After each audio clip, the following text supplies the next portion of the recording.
He kicked her out of the house. She raised him in. But what he didn't know would blow his mind. The woman he called not my real mother was hiding $9.5 million, and she had a plan that would change everything. You won't believe what happens next. You're not my real mother, so get out. Those were the last words Margaret ever expected to hear from the boy she had raised, fed, protected, and loved for 24 years. The front door slammed behind her, shaking the old wooden frame, and she stood on the porch clutching nothing but a worn-out suitcase. Her hands trembled, not from the cold wind sweeping across the yard, but from the ache spreading through her chest. The home she built, the memories she cherished, the child she dedicated her entire life to, all of it suddenly felt like it didn't belong to her anymore. Inside Ethan, the little boy she once soothed through nightmares, taught to ride a bike, and watched cross the stage at graduation, was laughing, toasting with his new girlfriend, celebrating, as if evicting the woman who had sacrificed everything for him was some sort of victory. He believed the house was finally his. He believed Margaret was just an inconvenient shadow from his past. He believed the lies whispered by a woman who saw Margaret as nothing more than a barrier to Ethan's inheritance. What Ethan didn't know, what he had never bothered to ask, was that the quiet, gentle woman he had just thrown out was far from powerless. Margaret had spent decades saving, investing, building a future for the son she adored. And after years of hard work, careful planning, and more sacrifices than Ethan would ever understand, she was sitting on $9.5 million. Money she once intended to give him. Money she had planned to use to secure his future. Money she now planned to rewrite the ending of this story. Because Margaret wasn't done. Not by a long shot. And Ethan was about to learn exactly who she really was. 24 years earlier, Margaret had walked into a foster home as a volunteer. Back then, she wasn't wealthy or powerful. She was simply a retired schoolteacher with a tiny pension, a warm smile, and a heart that couldn't ignore a child in pain. That's when she saw him for the first time. Ethan, a small, frightened 4-year-old sitting alone in the corner, clutching a toy car missing its wheels. His thin arms were covered in fading bruises, evidence of a life that had never given him safety. His eyes stayed glued to the floor, as if he expected the world to hurt him for simply looking up. Margaret crouched beside him. "Do you want to come home with me?" she asked softly. For a long moment, he said nothing. Then, slowly, he nodded. Just once, barely noticeable, but full of desperate hope. That single nod changed both of their lives. Margaret worked 2 jobs, tutoring in the mornings, helping in a bakery at night, just to give Ethan the childhood he deserved. She packed lunches with handwritten notes. She clapped the loudest at school plays. She stayed up late, sewing patches on his torn jeans, smiling through her exhaustion. Birthdays, sports fees, doctor visits, nightmares at 2 a.m. She handled it all alone. And every night, she whispered the same promise. "You'll never feel unwanted again." For years, it worked. Ethan grew into a confident young man with big dreams.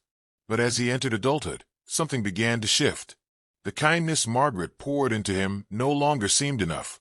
And then came Lana. Sharp smile. Colder heart. Why let her control the house? Lana whispered, "You deserve it. Make her sign it over." Margaret didn't argue. She never argued. But she saw the change, and she quietly began to prepare for the day her heart feared most. One late afternoon, Ethan burst through the front door, waving a small stack of documents with a confidence that made Margaret smile without thinking. He dropped them onto the kitchen table. "Mom, I need you to sign these." "It's just for insurance," he said casually, barely looking at her. Insurance. Of course she believed him. She had trusted him with everything, her time, her money, her entire heart. Without hesitation, she signed where he pointed. But the papers weren't for insurance at all.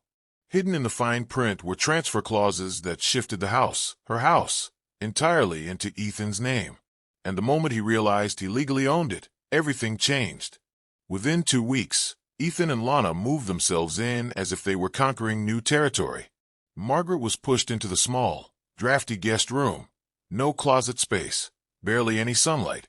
The room she once used for crafting and reading became her confinement. Then the criticism started. You cook too slow, Lana complained, tossing half-finished meals in the trash. You're always in the way, Ethan said, nudging past her in the hallway as if she were invisible.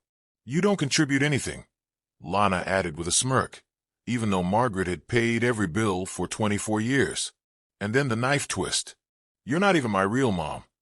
The words sliced deeper than any betrayal she had ever imagined. The final blow came late one evening when Ethan knocked on her door, arms crossed. You have to leave. There's no space. Lana is moving her stuff in. Her eyes filled, but she didn't argue, not now, not ever. She simply picked up her worn suitcase, walked toward the door, and whispered, I hope life teaches you what love really means. Ethan didn't care, but karma had been listening, and it was already on its way. 3 days later, while Ethan and Lana were celebrating their so-called victory, a sharp knock echoed through the house. Lana paused her music, annoyed, and swung the door open. On the porch stood a sharply dressed man in a tailored charcoal suit, holding a leather briefcase. Is Ethan Cooper here? The man asked, voice steady and professional. Ethan stepped forward confidently. Yeah, that's me. The man extended a card. I'm Attorney Blake. I represent Margaret Hayes. I'm here regarding her estate. Ethan blinked in confusion. Estate? She doesn't have anything. She's broke. A faint, almost pitying smile tugged at Blake's lips. Actually, she's not. Mrs. Hayes recently finalized the sale of her late parents' property. The land was valued at $9.5 million. She instructed me to inform you of this personally. Lana's jaw dropped. Ethan's face went slack, then red. Wait, she's rich? Why didn't she tell me? Ethan sputtered. Blake adjusted his glasses. She had her reasons. Before Ethan could speak again, the attorney handed him a sealed cream-colored envelope. Ethan ripped it open. Inside was a single sheet of paper, her handwriting elegant and steady despite the tremors he had caused. A son is not the one who shares my blood, but the one who shares my heart. Ethan stared, speechless. Blake cleared his throat and opened the second letter, the one addressed to him. Per Mrs. Hayes' legal instructions, he read. Since you removed her from her residence and revoked all care responsibilities, you have forfeited any rights to her estate. The words hit Ethan like a physical blow. His mouth opened, but nothing came out. She left everything to someone else, he finally croaked. Blake snapped his briefcase shut with quiet finality. Yes, everything. To who? Ethan demanded, voice shaking. Attorney Blake turned toward the door. To the Children's Foster Center, he said softly. The place where she first met you, and where her real love began. While Ethan spiraled into panic, Margaret was quietly settling into the life she had long deserved. Using a portion of the $9.5 million, she purchased a charming cottage near a peaceful lakeside. White picket fence, blooming flowers, a porch swing that creaked softly in the breeze. The air smelled of pine and fresh water, a world away from the tension-filled house she had once tiptoed through. For the first time in years, she felt free. No more judgment, no more insults, no more shrinking herself to fit someone else's comfort. Her mornings became a gentle routine, walking by the lake, sipping tea, reading in her sunlit living room. And every afternoon, she visited the community children's center, one she quietly donated funds to, ensuring every child there received food, clothes, and tutoring. The laughter of children filled her days, stitching her heart back together. Kids ran to her with drawings, stories, and hugs.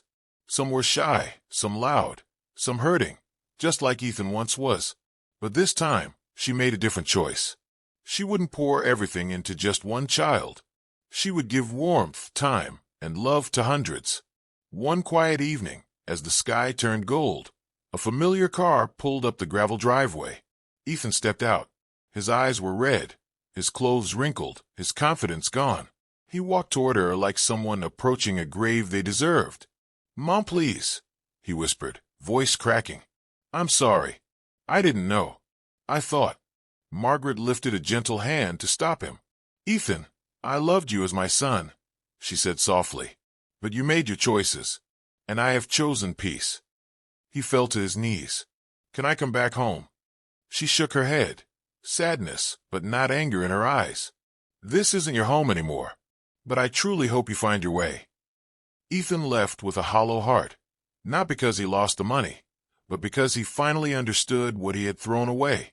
A mother's unconditional love. Margaret watched the sunset from her porch, the sound of children's laughter drifting from the center down the road. Her heart was full, because sometimes the greatest revenge isn't anger, it's happiness. And she now had $9.5 million worth of it to give away to the world. In the end, Ethan learned a painful lesson. Love can't be bought, and betrayal has consequences. Margaret didn't just walk away. She turned heartbreak into hope, using her $9.5 million to help hundreds of kids in need.